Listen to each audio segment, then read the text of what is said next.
Now that 2024 has come to an end, it's the perfect time to reflect on the new TV shows that define the year. From best comedies to dramas, from thrillers to fantasy, this year delivered something exciting for everyone. Join us as we break down our favorite shows of 2024. Let's start with comedies. Last year brought a wave of excellent new comedies, including The Completely Made-Up Adventures of Dick Turpin, with witty and surreal British humor, and Ludwig detective comedy that intrigued us with its story. English Teacher offered a fresh and satirical take on woke culture, while Phantasma stood out as an unusual comedy, featuring vignettes packed with high-profile guest stars. However, our favorite comedy of 2024 is The Franchise. Executive produced by Armando Iannucci, the creator of Veep and The Thick of It, the show boasts a writing team filled with alumni from his many acclaimed projects. At its core is the struggling crew working on Tecto, a minor film within a sprawling, expensive superhero universe. All characters are absolutely miserable. A director whose creative ideas are consistently crushed by the studio, an overworked special effects crew, actors who despise the film, and producers who are focused solely on inserting Chinese product placement and projecting a pro-feminist image. The show builds gradually, and with each episode, we found ourselves rooting more and more for the characters. It's a brilliantly crafted satire that perfectly captures the absurdities of modern blockbuster filmmaking. Be more difficult. Locate your temper. Because good vibes don't make good movies, Eric. If it was me, I'd tell our art department, blow Centurios 2 out of the water, whatever it takes. Make them work all night if necessary, okay? Yes. Brief the art department. I want a new crystal, but even bigger and sparklier. If you win, you need not have to explain. Exactly. Who said that? It's a good t-shirt. Hitler. It was Hitler. Our next category is drama. At the beginning of the year, we enjoyed Expats with Nicole Kidman, but unfortunately, it didn't stick the landing for us. Rivals, a satirical and glamorous drama about the rivalry between two powerful men set in the 1980s, was also an intriguing watch. Meanwhile, the Australian tale of magical realism, Boy Swallows Universe, offered a completely different perspective on the same era by taking us on a suburban odyssey of love, redemption, and retribution after the family is torn apart by a drug lord. However, unsurprisingly, our pick for the best drama is yet another show set in the 1980s, the darkly funny drama Baby Reindeer. The show is beautifully shot, featuring truly outstanding performances from its leads. The plot is an adaptation of Richard Gadd's one-man play, based on a true story about his character's encounter with a stalker. But don't be fooled by the lighthearted trailers. This show is far darker and more disturbing than it initially appears, transitioning swiftly from dark comedy to psychological thriller. What do you say to picnic fun times this weekend? To celebrate? The sun's out, pollen count's low. You can get a tan without getting the sniffles. Sure, I'll come picnic with you. Oh, mate. Picnic fun times are my favourite reindeer. Give me a number. We can arrange.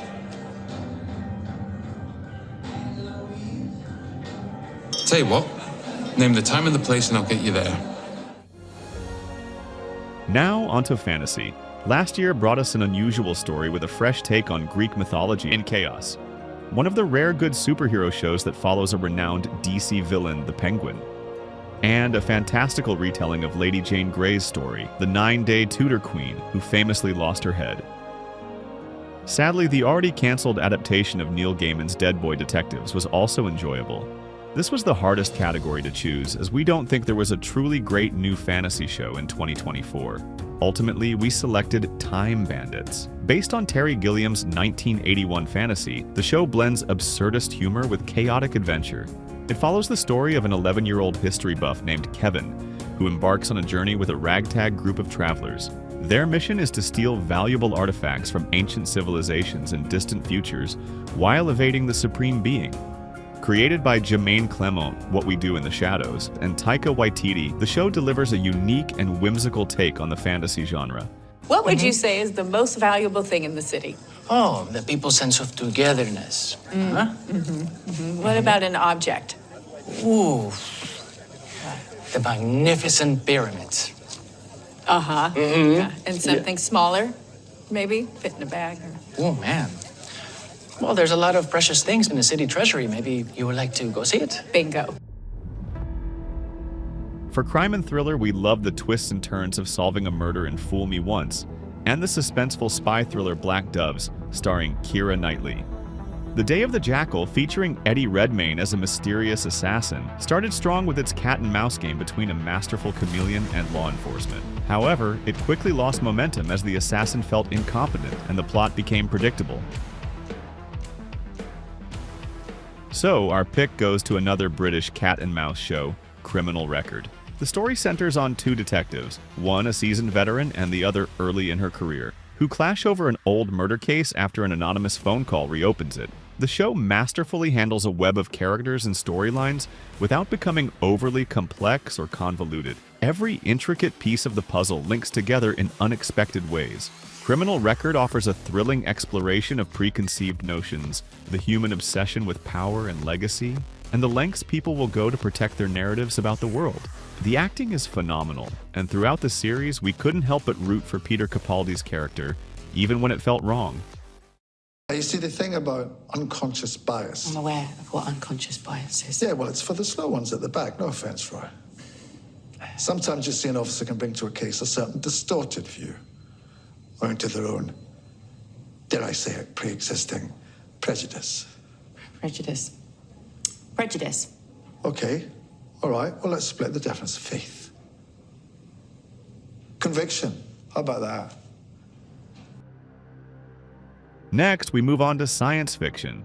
We're watching Skeleton Crew, but since it's still airing, we'll reserve judgment until it concludes. For now, though, it's shaping up to be the best Star Wars project since Andor. Dune. Prophecy is visually stunning, featuring breathtaking alien architecture. It's a dialogue-heavy show delving into themes of psychic insights, cryptic prophecies, religious beliefs, and political strategies. While it's not action-packed, it's worth watching if you enjoy intricate storytelling. Dark Matter isn't perfect, but its exploration of multiverse mechanics and the coexistence of alternate worlds is deeply intriguing. Our favorite sci-fi show of the year, however, is Three Body Problem. Based on the acclaimed book trilogy by Chinese author Cixin Liu, the series condenses the suspense of the novels, revealing the alien threat much earlier. Yet, the plot remains captivating as it focuses on preparation for an alien invasion that won't occur for another 4 centuries. The show introduces advanced but doomed civilization, trapped in a solar system with 3 suns whose erratic behavior defies prediction. Hence the Three Body Problem. It's a fascinating exploration of science, strategy, and the challenges of survival across civilizations. Come on. Where are you?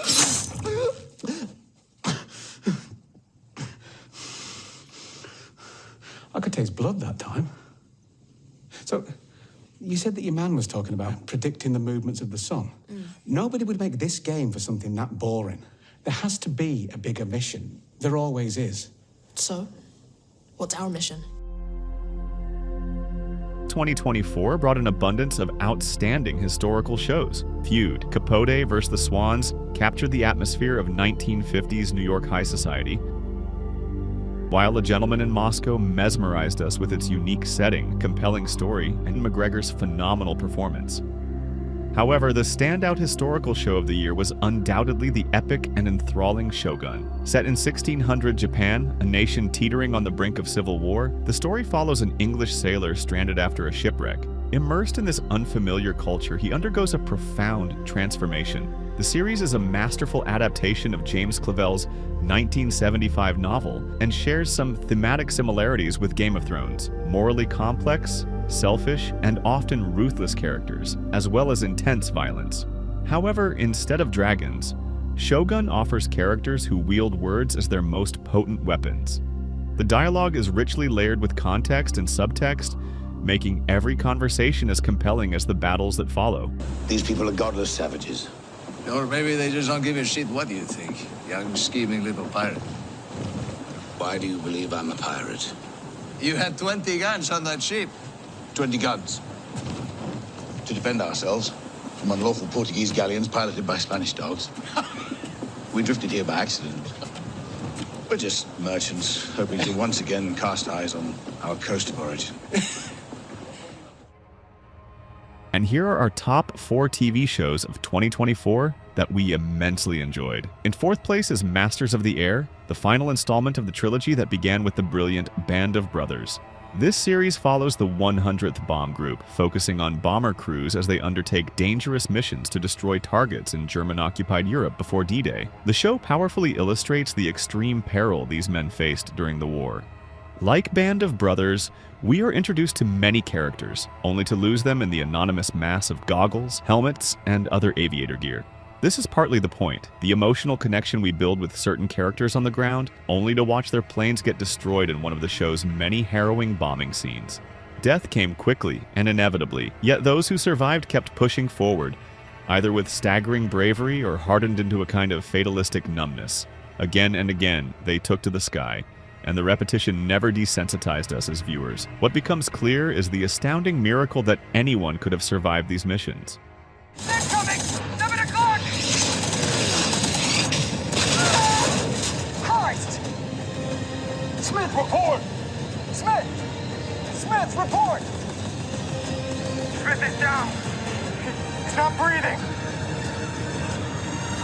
Waist to 11. Smith is dead, sir.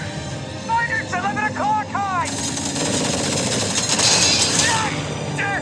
Son of a bitch!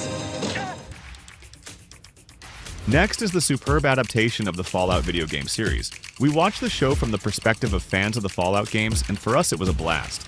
The show set 200 years after a nuclear war that has essentially destroyed everything and forced survivors into underground bunkers called vaults. The show is immaculately made. Co-creators Geneva Robertson-Doré and Graham Wagner managed to blend traditional post-apocalyptic tropes with semi-ironic takes on 1950s motifs, B-movie conventions, and horror-level gore, all while adding plenty of Easter eggs for the fans. It's a perfectly paced story that is both funny and self-aware without ever undermining our growing emotional investment in the characters. The actors are also perfect. Walton Goggins shines in dual roles as both the unblemished golden boy and the wretched ghoul. Aaron Moten brings great nuance to what could easily have been a one-note soldier. And Ella Purnell delivers a brilliant performance of Lucy's fall from innocence. Fucking vault dwellers.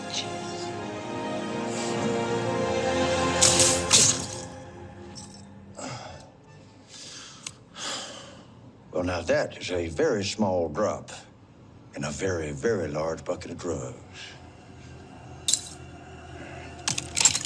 She said stand down.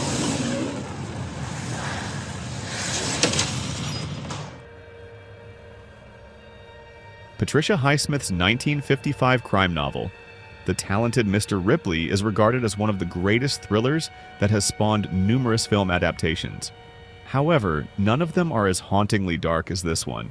Academy Award-winning writer-director Steven Zalian, known for work on Schindler's List, creates a twisted, deeply disturbing psychological thriller. The show is skillfully shot in black and white by Oscar-winning cinematographer Robert Elswit, capturing the shadowy beauty of Italy's monuments, canals, and architecture, where every shot feels like a masterpiece. In this version, Ripley doesn't struggle with being a sociopath. He has known and accepted that fact. Andrew Scott's portrayal of Ripley shows a character who can fake human emotions, sometimes convincingly, sometimes less so. Mostly though, Ripley is a goal-oriented criminal, much less interested in understanding why he does so many terrible things, or what it costs his soul. We follow the character, who isn't a mastermind criminal or who struggles with a guilty conscience. So we are hoping for a second season. You two should go. Sure you wouldn't mind? Why would I? I'm the one suggesting it. Only if you're sure. I'm sure. What do you think, Tom? You wanna? I think it sounds great. Our last pick for 2024 is a Spanish show, Cristobal Balenciaga. Balenciaga was one of the most ingenious and influential figures in fashion, whom Chanel called a couturier in the truest sense of the word. He had a devotion to craft that earned him the title of the Master of Fashion, despite working during the tumultuous times. The series covers the years he spent in Paris, several of which were during Nazi occupation. Despite the personal and global losses he faced, Balenciaga ultimately believed that his work, making the world more beautiful, one garment at a time, was a worthy endeavor. Befitting its subject, the series is visually stunning. with sensuous golden lighting and shallow focus that highlights the period details in the architecture and clothing. But the show is more than just a portrayal of the period. It is a deep study of the character. A man who cared little for the spotlight or personal fame, he is portrayed as a controlling and inflexible character, caught between conservatism and fierce modernism. Siempre me llamó la atención pensar que las telas con las que se habían fabricado aquellos uniformes y aquellas banderas seguían estando allí. Los símbolos habían desaparecido, pero las telas con las que se habían fabricado seguían estando allí, vistiendo a los niños. Por ejemplo, ¿entiende lo que le quiero decir? No lo sé seguro. Ya le dije que si no lo ha vivido es muy difícil entender. And this is our list. Tell us in the comments, what was your favorite TV show of 2024? Thank you, and don't forget to like and subscribe. See you in the next video.